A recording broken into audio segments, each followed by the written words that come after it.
Hello friends, welcome back to my YouTube channel. आज जो आपण टॉपिक शिकणार आहे तो खूप खूप खूप इम्पॉर्टंट आहे आणि त्याच्या सोबत सोबत सुद्धा आपण त्याचे एक एमसीक्यू म्हणजे जसं प्रॉब्लेम येऊ शकतो तुम्हाला पेपरमध्ये तो प्रॉब्लेम सुद्धा आपण एंडिंग मध्ये सॉल्व्ह करणार आहे. सो पहिले कन्सेप्ट, मग त्याच्याशी रिलेटेड प्रॅक्टिकल अप्रोच, असं आपण एकत्रित या पूर्ण व्हिडिओमध्ये बघू. व्हिडिओ शेवटपर्यंत बघा. अजूनही युट्यूब चॅनलला सबस्क्राईब केलं नसेल तर सबस्क्राईब करा. सोबत सोबत इंस्टाग्रामवर एमसीक्यू सिरीज सुरू आहे, ती सुद्धा तुम्ही फॉलो करू शकता.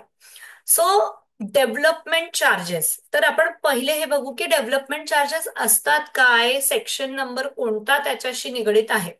सो सेक्शन नंबर 124A मध्ये सांगितलेलं आहे लेव्ही ऑफ डेव्हलपमेंट चार्जेस म्हणजे काय, की planning authority, appropriate authority development charges for the development of any building or a land, development charges आकारतात ओनरवर.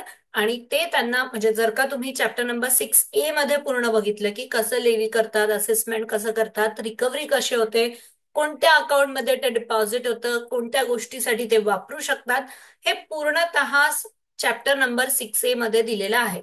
सो बघा, इथे पहिला प्रश्न झाला आहे क्रिएट की डेव्हलपमेंट चार्जेस कोणत्या चॅप्टर नंबर मध्ये आहे. सो 6A मध्ये डेव्हलपमेंट चार्जेस आपल्याला डिटेलमध्ये दिलेलं आहे. राईट. सेकंड इज की 124A सेक्शन नंबर सुद्धा आपल्याला लक्षात ठेवायचं आहे सोबत सोबत. सो 124A मध्ये डेव्हलपमेंट चार्जेस बद्दल सांगितलेलं आहे. डेव्हलपमेंट चार्जेस काय असतात, तर कोणत्याही गोष्टीचं यूज किंवा change of use of land करायचं असेल तर त्या गोष्टीसाठी इधर लँड डेव्हलप करावी लागते किंवा लँड प्लस बिल्डिंग. सो त्यासाठी जे काही चार्जेस लागतात त्याला म्हणतात डेव्हलपमेंट चार्जेस, म्हणजे त्याच्यावर ते चार्जेस आकारले जातील. राईट. पूर्णतः याच्यात तुम्हाला सेक्शन नंबर 124A पासून तुम्हाला सगळ्या गोष्टी डिटेलमध्ये सांगण्यात आलेल्या आहे की कसं आकारतात, काय करतात, कोणाकडे डिपॉझिट होतं, कोण त्याला त्या कोणत्या गोष्टीसाठी वापरलं जातं, कुठे व्हायटल प्रोजेक्ट सुरू असतील तर तिथे किती डेव्हलपमेंट चार्जेस असतात, ऑल द डिटेल्स. आपण मात्र फक्त आज कसं लेई करतं म्हणजे कसं आकारल्या जातं याच्यावर बघू आणि त्याच्यावर एक न्यूमरिकल एमसीक्यू बघणार आहोत. राईट. सो बघा, पहिले आपण ना स्केड्यूल मध्ये काय दिलेलं आहे ते बघू.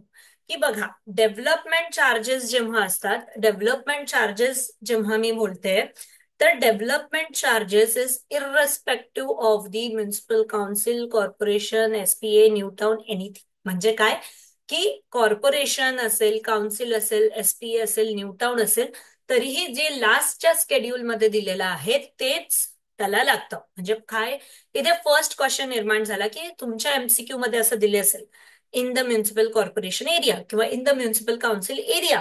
कन्फ्युज होऊ नका, काउन्सिल, कॉर्पोरेशन, एसपीए किंवा न्यू टाउन याच्याशी रिलेटेड त्याचं फॅक्टर नाहीये, म्हणजे डबल होतं, हाफ होतं, 1.5 होतं, असं नाही. सो फर्स्ट फर्स्ट थिंग आपण क्लिअर केली.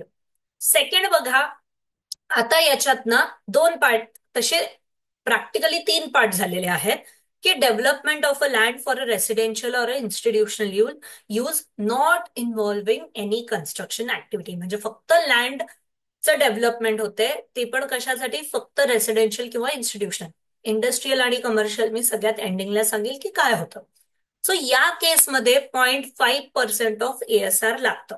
एएसआर रेट, लँड रेट, लक्षात ठेवा, 0.5% of ASR land, developed land rate. ठीक आहे. काय सांगते परत ऐका, की जेव्हा फक्त लँडची डेव्हलपमेंट करायची आहे, तिथे कोणत्याही प्रकारचं कन्स्ट्रक्शन नाहीये, तर 0.5% of ASR rate of a land, developed land. ठीक आहे. नेक्स्ट पॉइंट आहे की development of a building for a residential or institutional, only for the building. म्हणजे काय, की लँडशी रिलेटेड नाही, फक्त बिल्डिंग कन्स्ट्रक्शनसाठी किती लागतं. बघा, there are the two cases, पण दोन्ही केसेसमध्ये ऑब्वियस आहे की 2% जो काही रेट आहे तो सेम असेल.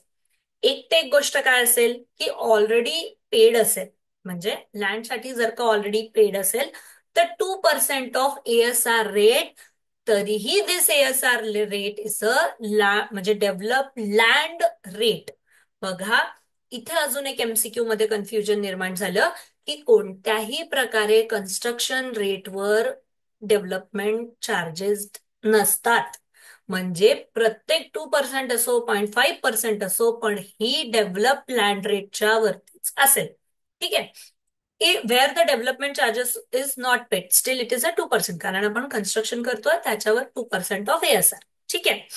आता थर्ड पॉइंट इज, मला लँड पण डेव्हलप करायची आहे, सोबत सोबत मला कन्स्ट्रक्शन करायचंय. So obviously it will be the combination of both of them. म्हणजे काय, for the development it will be a 0.5% of ASR, and for the construction it is a 2% of ASR. हा एवढा जेवढं मी फ्लो चार्ट बनवलंय, एवढं जर का तुम्ही लक्षात ठेवाल, तर तुम्हाला सगळं काही बाय हार्ट होऊ शकतं. कितीही डिफिकल्ट क्वेश्चन येऊ द्या, या पेजच्या बाहेर जाणार नाही. हा पेज मी टेलिग्राम ग्रुपवर अपलोड करते, तुम्ही तिथनं डाउनलोड करू शकता, प्रिंटआउट काढू शकता आणि तुमच्या स्टडी टेबलला लावू शकता. लास्ट पॉइंट जो आहे तो याच्यात, की हे सगळं कशाशी रिलेटेड झालं, residential or institutional. But Wien the property is a industrial property किंवा कमर्शियल प्रॉपर्टी, तर जो काही या चार्टनुसार तुम्ही जो काही रेट काढणार, इंडस्ट्रियलला 1.5 टाइम्स लागतं आणि कमर्शियलला 2 टाइम्स लागतं. क्लिअर आहे? पूर्ण डेव्हलपमेंट कंट्रोल चार्जेस सगळे काही कसे लेवी करतात ह्या फक्त एका चार्टमध्ये. एक सम बघू आता आपण. अँड इन्स्टिट्यूशनल प्लॅन बघा, एक एक एक एक गोष्टी आपण क्लिअर करू पूर्ण MCQ मध्ये. अँड इन्स्टिट्यूशनल प्लॅन, जेव्हा अँड इन्स्टिट्यूशनल प्लॅन आलं, इन्स्टिट्यूशन आणि रेसिडेन्शियल या दोघांना सारखं असतं, त्याला कोणताही फॅक्टर लावायची गरज नाही. सो बट ऑब्वियस पहिली थिंग क्लिअर झाली आपल्याला, की जे आन्सर येईल तेच आन्सर लिहायचंय, याचं दुप्पट किंवा दीडपट करायचं नाहीये. Next, to a developed up 2000 square metre plot, म्हणजे काय, प्लॉटचा एरिया तुम्हाला दिला आहे 2000 स्क्वेअर मीटर, राईट. त्याच्यानंतर in a jurisdiction of municipal council, मी तुम्हाला सांगितलं काउन्सिल असो, कॉर्पोरेशन असो, न्यू टाउन असो, SP असो, फरक पडत नाही रेट्सवर. Still this is an confusing word. They are doing both, land पण आणि म्हणजे लँड डेव्हलपमेंट पण आणि कन्स्ट्रक्शन पण. कन्स्ट्रक्शन किती करणार आहे ते, 3000चं कन्स्ट्रक्शन करणार आहेत, राईट. आता बघा, the stamp duty ready reckoner rate for the area is 10,000 square metre and construction is a 50,000. मी काय सांगते की this is an confusing question. 50,000चं काहीच घेणं देणं नाहीये, कारण की कन्स्ट्रक्शन रेटवर दिलेलाच नसतो. क्लिअर आहे? आता बघा, calculate the total development charges. प्रश्न वाचताना पण क्लिअर वाचायचा, की calculate the development charges of the land, calculate the development charges of construction, calculate the development charges of both. इथे काय म्हणलंय, बोथ, राईट. तर म्हणजे दोन्हीवर काढावं लागेल. काय बघितलंय आपण, इन्स्टिट्यूशनल आहे म्हणून प्लेन आहे, 0.5% on land and 2% on a काय म्हणतो त्याला, कन्स्ट्रक्शन, राईट. सो आता बघा, 2000चे किती रेट आहे, 10,000 आणि याचं 0.5%. क्लिअर आहे इथे कॅल्क्युलेशन्स, इथे कॅल्क्युलेशन सगळ्यांना क्लिअर आहे, राईट. राईट. 1,00,000 रुपये लँड डेव्हलपमेंट चार्जेस झाले माझे, राईट. आता लक्ष द्या, 3,000 स्क्वेअर मीटरचं आहे. 3,000ला 50,000चा रेट घेणारच नाही, कारण की कन्स्ट्रक्शन रेटवर अवलंबूनच नसतं डेव्हलपमेंट कंट्रोल रेग्युलेशन. तो कशावर असणार आहे, 10,000 इंटू 2%. क्लिअर आहे?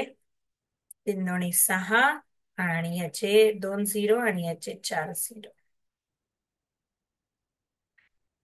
So that is going to be a 6 lakh. So totally it is going to be a 7 lakh. Clear आहे MCQ? सेम MCQ जर का इथे इंडस्ट्रियल असतं, इथे इंडस्ट्रियल असतं, तर 7 lakhsच्या 1.5% म्हणजे 10.5 आन्सर झाला असता. सेम MCQ जर का इथे कमर्शियल असतं, तर दुप्पट, दॅट इज 14 झालं असतं. सेम MCQ जर का, म्हणजे इथे इन्स्टिट्यूशनलच आहे पण इथे म्युन्सिपल कॉर्पोरेशन आहे, तर it will be same whether it is a corporation, SP और एनिथिंग एल्स. अशा प्रकारचे अजून सम्स तुम्हाला सॉल्व्ह करायचे असेल तर आजची जी टेस्ट सिरीज ओपन झालेली आहे development plan and development charges, त्याच्यात तुम्हाला अशा प्रकारचे अजून भरपूर एमसीक्यूज मिळतील. तुम्हाला प्रॅक्टिस होईल की कशा प्रकारे आपण हे एमसीक्यू सॉल्व्ह करायला पाहिजे. कोणी अटेम्प्ट केली असेल तर परत हा व्हिडिओ बघा, सो दॅट तुम्हाला रिवाइज होईल की कुठे आपलं काय चुकलंय, आणि परत टेस्ट अटेम्प्ट करा. थँक्यू. तुम्ही जो टेस्ट सिरीजला प्रतिसाद दिलेला आहे त्याच्याबद्दल खूप खूप थँक्यू तुमचे. अशाच प्रकारे क्वालिटी क्वेश्चन तुम्हाला टेस्ट सिरीज मध्ये दिसत राहते.